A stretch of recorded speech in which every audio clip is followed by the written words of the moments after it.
नमस्कार, मैं हूं आकर्षण उपल और इस समय आप ये सीधी तस्वीरें देख रहे हैं करनाल के सीआईए 1 शाखा से। और करनाल के robin Nagpal hit and run मामले में बड़ा खुलासा हुआ है। करनाल पुलिस को बड़ी सफलता हासिल हुई है। तीनों आरोपियों को करनाल की सीआईए 1 शाखा ने हिरासत में ले लिया और अब से कुछ ही देर बाद तीनों को कोर्ट में पेश किया जा सकता है। और फिलहाल ये सीधी तस्वीरें आप देख रहे हैं करनाल की सीआईए 1 शाखा से। मैं आपको बता दूं कि करनाल के मॉडल टाउन में नागपाल डेयरी के नाम से जो डेयरी चलती है, उनका जो बेटा है रॉबिन नागपाल, आज से कुछ दिन पहले उसे हिट एंड रन केस में उसकी जान चली गई थी। हिट एंड रन मामले में यानी कि उसका परिवार था वो आशंका जता रहा था कि कहीं ना कहीं उसकी हत्या की कोशिश की गई है। इसी मामले को लेकर मॉडल टाउन और सेक्टर 13 और जो कुछ इलाके के लोग हैं आसपास के, जहां पर रॉबिन नागपाल रहा करता था, वहां के कुछ लोग सेक्टर 13 चौकी में पहुंचे थे, जिन्होंने पुलिस के खिलाफ नारेबाजी की थी इस आशंका के चलते कि जो आरोपी हैं वो कहीं ना कहीं करनाल पुलिस के किसी न किसी मुलाजिम के रिश्तेदार हैं। लेकिन जब इस मामले की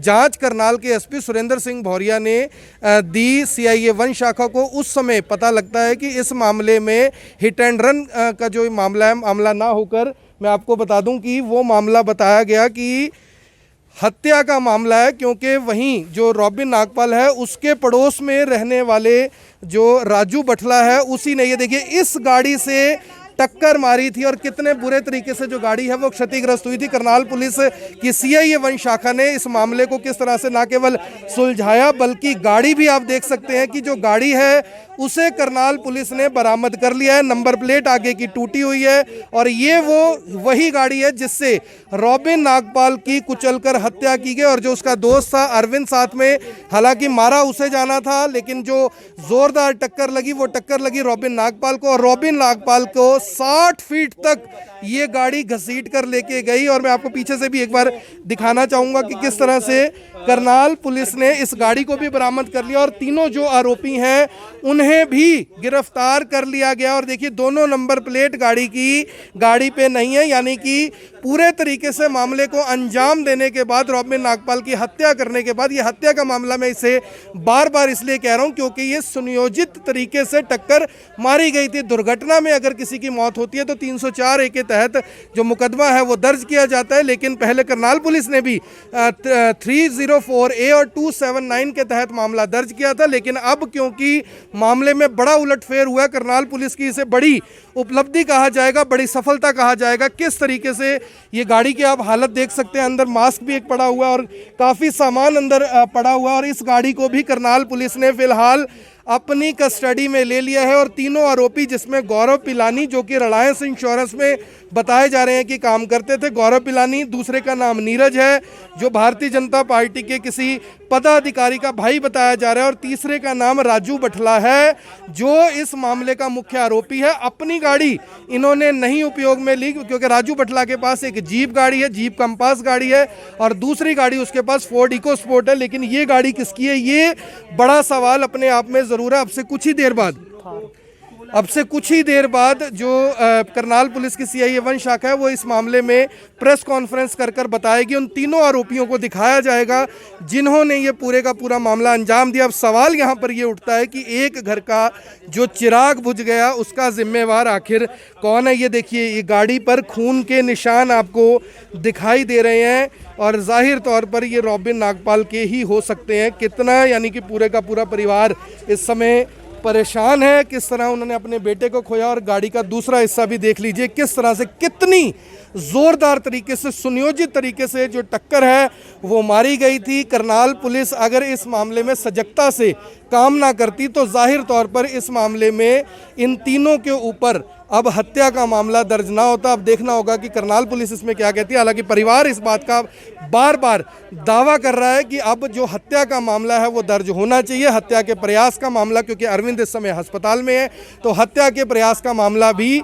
दर्ज होना चाहिए। फिलहाल देखना होगा कि करनाल पुलिस इस मामले में किस तरह से यानी कि सारी बातें रखती है। आप सभी लोगों से अपील है कि जो भी लोग इस वीडियो को देख रहे हैं, इस वीडियो को साथ के साथ शेयर जरूर कर दें। और रॉबिन नागपाल का ये देखिए किस तरह से खून, जाहिर तौर पर उसका खून ये हो सकता है, और किस तरह से जो आरोपी थे फरार थे। पहले दो आरोपियों को पकड़ा गया, लेकिन जो मुख्य आरोपी है इस मामले का वो अब पकड़ा जा चुका है। और अब से कुछ ही सेकंड में आप वो तस्वीरें देखेंगे जब तीनों आरोपियों को पेश किया जाएगा, बताया जाएगा कि ये वही तीनों कातिल हैं जिन्होंने रॉबिन नागपाल, एक शरीफ बच्चा 22 साल उसकी उम्र है, और किस तरह से उसकी हत्या कर दी गई इस गाड़ी से कुचलकर। ऐसे आरोपियों के साथ क्या कुछ होना चाहिए, इस बारे में आपको ज़रूर अपने कमेंट बॉक्स में बताना चाहिए। और अब आपको दिखाएंगे उन तीनों हत्यारों की तस्वीर जिन्होंने इसी गाड़ी से कुचलकर रॉबिन की हत्या कर दी। तो आप देख सकते हैं कि तीनों आरोपी इस समय करनाल पुलिस की गिरफ्त में, और तीनों को फिलहाल सामने पेश किया गया है। राजू बठला, गौरव पिलानी और तीसरे का नाम नीरज बताया जा रहा है। और करनाल पुलिस की ये बहुत बड़ी सफलता इसे कहा जाएगा, किस तरह से तीनों आरोपियों को करनाल पुलिस ने गिरफ्तार कर लिया है। गौरव पिलानी, नीरज कुमार और राजू बठला इनके नाम बताए जा रहे हैं, और तीनों को करनाल पुलिस ने फिलहाल गिरफ्तार कर लिया। और करनाल पुलिस की ये बड़ी सफलता, जस्टिस फॉर रॉबिन का जो करनाल की जनता ने अभियान चलाया था वो कहीं ना कहीं सफल होता हुआ दिखाई दे रहा है। और करनाल पुलिस की ये बड़ी सफलता मैं बार बार इसे बता रहा हूँ कि किस तरह से पहले हिट एंड रन का ये मामला था, लेकिन अब ये जो मामला है वो बन गया है मर्डर का, क्योंकि इसको सुनियोजित तरीके से, पूरे तरीके से प्लान कर इस पूरे के पूरी घटना को अंजाम दिया गया था। आप सभी लोगों से ये अपील है कि जो भी लोग जहां तक इस खबर को देख रहे हैं, इस खबर को साथ के साथ शेयर ज़रूर कर दें। तीनों आरोपियों को करनाल की CIA 1 शाखा ने गिरफ्तार कर लिया है। आप सभी, और जो दीपेंद्र राणा हैं SHO हैं, वो मौके पर पहुंच गए। आप सभी से अपील है कि जुड़े रहिए हमारे साथ। सर, क्या कुछ बताना चाहेंगे? हिट एंड रन का मामला था, अब कहीं ना कहीं मर्डर का मामला बन गया। जैसे कि आप सभी को ज्ञात था, 10 तारीख को एक इंसिडेंस हुआ था जहां पे एक अननोन गाड़ी ने 2 राह चलते युवकों को एक्सीडेंट कर दिया था, जिस संबंध में सिविल लाइन थाने में एक्सीडेंट का इनिशियली मुकदमा दर्ज किया गया था। लेकिन फैमिली को शायद थोड़ा कुछ डाउट था, उन्होंने अगले दिन SP साहब से मिलकर ये संशय जाहिर किया कि हमें मामला एक्सीडेंट का ना होकर मर्डर का लगता है। जो मामले की गंभीरता को देखते हुए SP साहब ने इस इन्वेस्टिगेशन को CIA 1 में ट्रांसफ़र किया। हमने जब ही से टेक्निकल असिस्टेंस की मदद से आने जाने वाले से, रेडी वालों से, जो पर्टिकुलर जिस रास्ते में इनकी मूवमेंट थी वहाँ रेडी वालों से गहनता से पूछताछ की, और उस पूछताछ के आधार पर हमने अपना सीक्रेट इन्फॉर्मेशन नेटवर्क अपना लगाया। और SP साहब भी निरंतर इस पे हर घंटे मॉनिटर कर रहे थे मामले की सेंसिटिविटी को देखते हुए। जो हम उसी बेसिस पे हमने सीक्रेट इन्फॉर्मेशन की बेसिस पे इन 3 लड़कों को आज हमने गिरफ्तार किया है। नाम आपको ऑलरेडी बता दिए गए हैं, और उनके गिरफ्तार होने के बाद उनसे हमने जो गाड़ी एक्सीडेंट में जो अब मर्डर में कन्वर्ट हो चुका है, जो यूज़ की थी, उसको हमने बरामद कर लिया है। देखिए, इनिशियली अभी आज इनको अरेस्ट किया गया है। फिलहाल कोई प्रॉपर्टी का मैटर निकल के आया है, बाकी आज डिटेल में इन्वेस्टिगेशन का रिमांड लिया जाएगा, और रिमांड के बाद हर जो परत है उसको दर परत खोला जाएगा। बरामद हुई इनकी गाड़ी कहाँ रखी है? गाड़ी यहीं सेक्टर 4 के पास से बरामद हुई है, गोदाम से, और उसको बरामद किया गया। इसी अभी मेरे संज्ञान में मामला नहीं है। सर, गाड़ी किसकी गाड़ी थी? क्योंकि राजू बठला जो मुख्य आरोपी है इस मामले का, चला रहा था गाड़ी को, वो उसकी तो गाड़ी नहीं है। इसमें एक नीरज, जो 3 अरेस्ट हुए हैं इसमें एक नीरज नाम का युवक है, इसकी ये गाड़ी है जी। और सर, क्या कुछ किन धाराओं में मामला दर्ज किया जाएगा? फिलहाल इसको इन्वेस्टिगेशन को 302, 307 में हमने कन्वर्ट कर दिया है। बाकी इनका रिमांड लिया जाएगा और फिर और गहनता से उसको आज सुबह फिट करा के उसके भी बयान ले लिए गए हैं। नहीं, ऐसा कुछ नहीं है। फिलहाल प्रॉपर्टी डिस्प्यूट आया है, बाकी रिमांड पे और डिटेल इन्वेस्टिगेशन की जाएगी। लगातार बातचीत की जा रही है, बयान दर्ज जी। आज सुबह इसको प्रीलिमिनरी जो फिट करा गया, आज उसके पहले बयान लिए हैं उसके, और दोबारा उससे अगर जरूरत पड़ेगी दोबारा इन्वेस्टिगेशन में बयान ले जाएंगे। ये एक्चुअली जो राजू था, और जो फिलहाल की जो प्रीलिमिनरी इंक्वायरी है उसमें बात है, राजू और जो अरविंद था उनका कोई प्रॉपर्टी को लेकर कोई डिस्प्यूट था। इन्होंने जॉइंट कोई काम किया था, जो बीच में डिस्प्यूट पैदा हो गया, उस डिस्प्यूट के कारण इनके बीच में अपना रंजिश और द्वेष पैदा हो गया, जिसके कारण ये जिसकी मौत हुई है। सर, लड़के का क्या नाम है? उसका नाम रोबिन है, जिसकी डेथ हुई है, जिसको इंजर्ड है साथ में लड़का, उसका नाम अरविंद। सर, ऐसा भी कहा जा रहा है कि अरविंद को मारने आए थे, लेकिन बाय चांस रोबिन। देखिए, अभी ये इन्वेस्टिगेशन का विषय है, डिटेल में इसकी इन्वेस्टिगेशन की जाएगी। थैंक यू, आपका अच्छा सपोर्ट रहा, उसकी वजह से हमने जल्दी इस मामले को ट्रेस किया। इनको KR सिनेमा के पास से आज गिरफ्तार किया। साइबर सेल की भी बताया जा रहा है मदद ली गई। हमने technical assistance, cyber cell, technical assistance, आने जाने वालों को भी हमने काफ़ी, रेडी वाले, इवन रेडी वालों से बड़ी पूछताछ की गई कि कौन सी गाड़ी निकली थी, क्या था। तो मतलब इसी में हमने इसी बेसिस पे अपना सीक्रेट इन्फॉर्मेशन। गाड़ी का नंबर जैसे प्लेटें नहीं है, अभी तो उतार कर खड़ा किया गया था। जी, अभी बिना प्लेट की थी, रिमांड के दौरान बरामद की।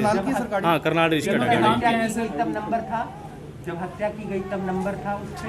अभी डिटेल में इन्वेस्टिगेशन किया सर जाएगा। तीनों के नाम क्या है? एक का नाम राजकुमार भटला है, एक का नीरज है, एक का गौरव है। कहाँ के रहने वाले? तीनों बेसिकली करनाल के रहने वाले हैं। तो आप सभी से ये अपील है कि जो भी लोग जहां तक इस खबर को देख रहे हैं, इस खबर को साथ के साथ शेयर जरूर कर दें। सीधी तस्वीरें करनाल से आप देख रहे हैं, जहां पर robin Nagpal hit and run मामले में एक बहुत बड़ा खुलासा, एक बहुत बड़ी साजिश का जो खुलासा आज करनाल पुलिस ने किया, इसके लिए कहीं ना कहीं करनाल पुलिस भी धन्यवाद की पात्र है। ये वो गाड़ी है जिससे रॉबिन नागपाल को कुचला गया, और किस कदर इस गाड़ी की हालत आप अंदाज़ा लगाकर देखिए कि जब वो टकराया होगा इस गाड़ी के साथ तो कितना उसे दर्द का एहसास हुआ होगा। शायद हम और आप तो इस बारे में सोच भी नहीं सकते, लेकिन फिलहाल गाड़ी बरामद कर लिया। तीनों आरोपियों को करनाल पुलिस ने गिरफ्तार कर लिया, और शुरुआती जांच में तीनों ने अपनी इस साजिश को कैमरे के समक्ष माना भी है, करनाल पुलिस के समक्ष माना भी है। तभी के सभी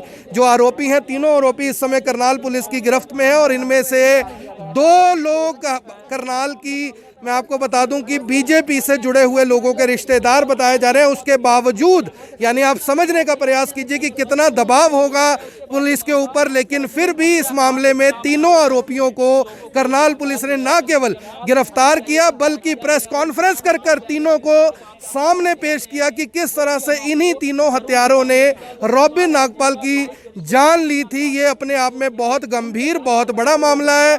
लोग जस्टिस फॉर रॉबिन के नाम से एक अभियान चला रहे थे, बाकायदा हैशटैग को ट्रेंड किया जा रहा था। IBN 24 ने भी इस मामले को लगातार उठाए रखा, और आप समझ सकते हैं कि किस तरह से आज करनाल पुलिस को इस मामले में जो बड़ी सफलता मिली, ये अपने आप में काबिले तारीफ है। और यानी कि राजनीतिक दबाव के बीच इस तरह की गिरफ्तारी करना, गाड़ी को और आरोपियों को सामने दिखाना, ये अपने आप में बहुत बड़ी मैं इसे उपलब्धि मानता हूं, क्योंकि अक्सर ये आरोप लगते हैं कि जब कोई किसी पार्टी से जुड़ा हुआ होता है तब पुलिस कॉन्फ्रेंस नहीं करती, लेकिन आज करनाल पुलिस ने न केवल प्रेस कॉन्फ्रेंस की बल्कि इस मामले की पूरी साजिश का बहुत बड़ा खुलासा किया। आप सभी से अपील, इस वीडियो को ज़्यादा से ज़्यादा शेयर जरूर करें। अब जो ये हिट एंड रन मामला था, अब ये रॉबिन नागपाल मर्डर मामले के नाम से जाना जाएगा। आप देख रहे हैं IBN 24, मैं हूं आकर्षण उप्पल करनाल से आप सभी के साथ लाइव। धन्यवाद।